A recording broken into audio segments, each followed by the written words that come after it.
Okay, hello, world history students. I have to take our baby to some doctor's appointments today, so I'm not there. So I just wanted to record this so we stay on schedule before break. So there's really not that much left that we need to talk about with Greece. So I want to focus on um, three philosophers from ancient Greece and talk about the Peloponnesian War, and that'll wrap it up. And so then the rest of the time, you're going to be working on some snippets of some primary documents and some secondary source stuff from the packet, and you're just doing 1 through 11. But if you get done with that, keep working on it because that'll benefit you. We'll finish it up on Friday, and then there's just some exit questions on Kia before you go.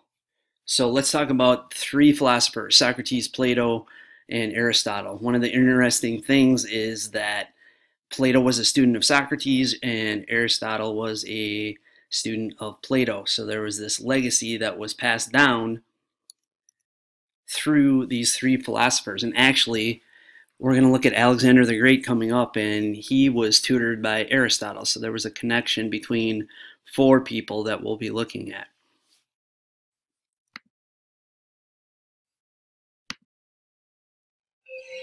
What is justice? What is the difference between right and wrong? What should we teach the young? These are hard questions, but they are questions the ancient Greeks thought all wise men should try to answer.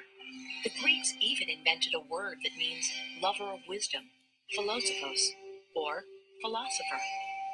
The pursuit of wisdom, sometimes called philosophy, is one of the lasting achievements of ancient Greek civilization. One of the most important Greek philosophers was a man who said, "The unexamined life is not worth living." His name was Socrates, and you could find him arguing with people on the sidewalks of Athens during the 5th century BC. Ever since this skunk set up shop here, he's made me work twice as hard. So you say Simmias here is your enemy because he makes you work harder than you did before? Wasn't that enough to make any man your enemy? But an enemy is a man who does you evil, isn't he? Any fool knows that. And a friend is one who does you good. Any fool knows that too. But what a fool does not know is what is good and what is evil. Now, you make better vases and you work harder because of Simmias competition. Do you not, Protagoras? This question and answer method of teaching is still known today as the Socratic method. To talk to Socrates was to be taken down the garden path, at the end of which one finds that, alas, you don't know what you're talking about. So it's fun to read the works. You sympathize with the person Socrates is questioning. And you have a sense that this poor person is being had, but you don't know exactly how it's being done. Socrates is the master of this. Socrates made a lot of enemies because he questioned many of the ideas people believed in. The leaders of Athens soon grew tired of being tripped up by Socrates' sharp tongue. In 399 BC, the 69-year-old philosopher was brought to trial for corrupting the young. Socrates was offered his freedom if he would just stop questioning people. He refused. He was condemned to die by drinking poison made from the hemlock plant. But the teachings of Socrates would live on thanks to his most famous student, Plato.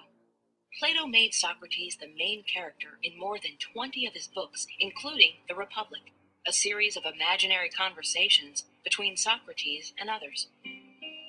Plato was born during the Golden Age of Athens, around 428 BC. The newly completed Parthenon towered over the city, one of the crowning achievements of the world's first democracy.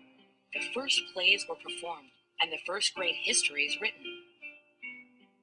But it was also a time of devastating human loss. For the first 23 years of Plato's life, the Peloponnesian War raged between Athens and its neighbor Sparta. Plato thought there must be a better way to live. In his book, The Republic, Plato describes a utopia, an imaginary perfect world in which everybody gets one job for life and is assigned a social rank. There is no war because philosophers, of course, are kings. To ensure that this perfect world remains perfect, children are only allowed to hear heroic and uplifting tales. The famous national epics of Homer, the Iliad and the Odyssey, are out because the gods behave badly and the heroes are flawed. How would you feel if your favorite movies and TV shows were banned because they were considered bad for you? Plato was serious about spreading his ideas. He even started a school called the Academy. The Academy's most famous student was a kid named Aristotle, who went on to tutor Alexander the Great. The writings of the Greek philosophers might have been lost forever after the Roman Empire collapsed, except for the work of Islamic scholars. They translated Plato into Arabic and passed his books through Egypt, India, Persia, and Spain. It wasn't until centuries later that the ancient texts finally reappeared in Europe. Philosophy, wrote Aristotle, begins in wonder. We still wonder about the same questions that Socrates, Plato, and Aristotle asked all those centuries ago. The quest for wisdom and justice is as important today as it was in ancient Greece. All right, so that gives you a little bit of background on the three philosophers, but we'll talk about it a little bit more. Make sure you fill in this information on your outline, so take that out as we go through these last couple slides. So philosophy refers to the use of reason, logic, observation to get at the truth. And it serves as the basis for science itself. Now Socrates, as you heard in the video, his method of getting at the truth was to ask people questions. And really what he was trying to do was to lead other people to the truth. So he was very clever, very smart, and he would ask questions that would eventually lead to people contradicting what they originally said. And he hoped that would cause them to rethink their beliefs. So he wanted them to be skeptical of the things that they believed. Well, eventually that caught up with them. The government in Athens eventually prosecuted him for corrupting the youth, for asking these questions of young people, and he was essentially executed. They forced him to drink from a poisonous plant, hemlock, and that killed him. But his star student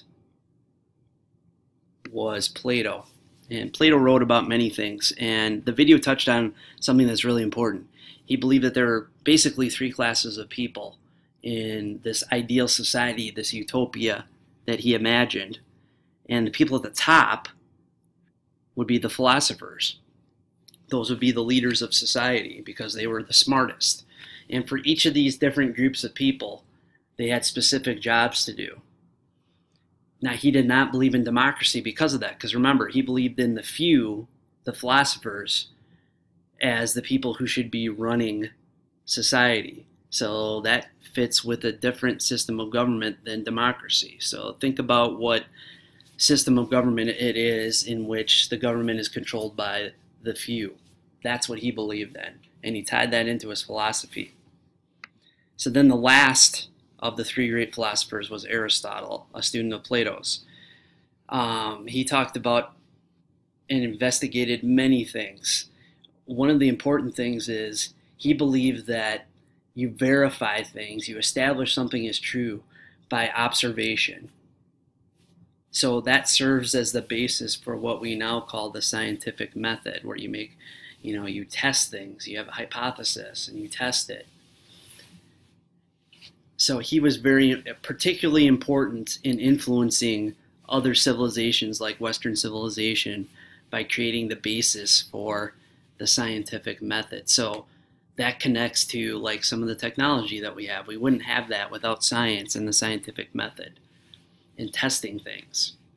And as I mentioned in the video and I said before, he also taught Alexander the Great. So he taught him logic and reasoning. And Alexander the Great applied that to the battlefield. Let me expand this out just a little bit here if I can.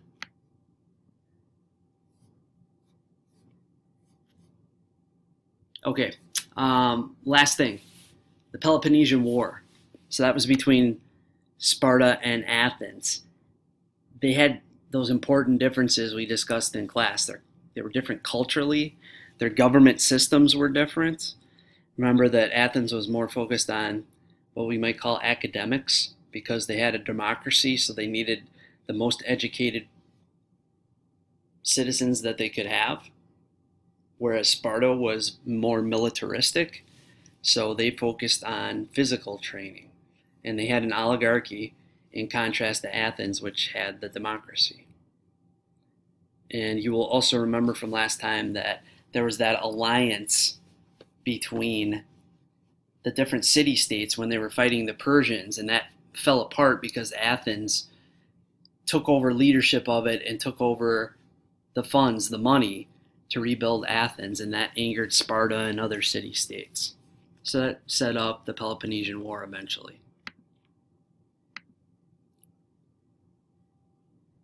In addition to that, the great leader of Athens, Pericles, one of his visions was to further colonize around the Aegean Sea, like you see over to the right here. And so that created a rivalry with Sparta as Athens expanded their colonies and their empire. Athens also forced its culture on other city-states. If you remember that speech from Pericles, he was really cocky about Athens and thought that Athens had the perfect system with democracy and the art that they created. So Pericles and Athens had a superiority complex over the other city-states, so that also bothered Sparta. And going back to that alliance, the Delian League, Sparta resented Athens' growing power. Athens had the greatest navy, Sparta had the greatest army. So Sparta formed an alliance with other city-states against Athens, and that was called the Peloponnesian League because, looking at the map, Sparta is on that peninsula called Peloponnesus or Peloponnese.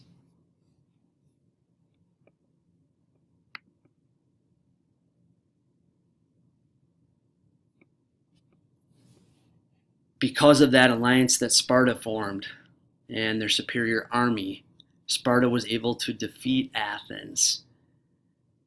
But even though Sparta won the battle in one sense, in another sense it lost the war because just like Athens, it was weakened as a result of how much they had to expend in resources and lives on the Peloponnesian War. Remember, Sparta's population of citizens was fairly small, and they had that really large population of helots, the people who were kind of like slaves. So with a small citizenry, it took a lot out of them to fight the Peloponnesian War against Athens. Also in Athens, there was a plague during the Peloponnesian War. That was kind of like a double whammy on Athens. Losing the war, loss of life, and then the plague as well.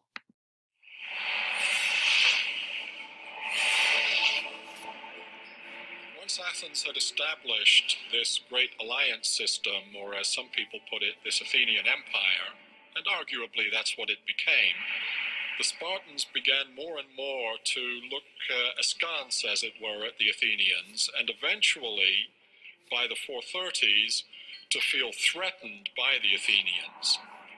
In 431 BC, Sparta moved on Athens. For 2 long years, Athens held out against the Spartan siege. But Pericles' shining city was about to come under attack by an invisible enemy.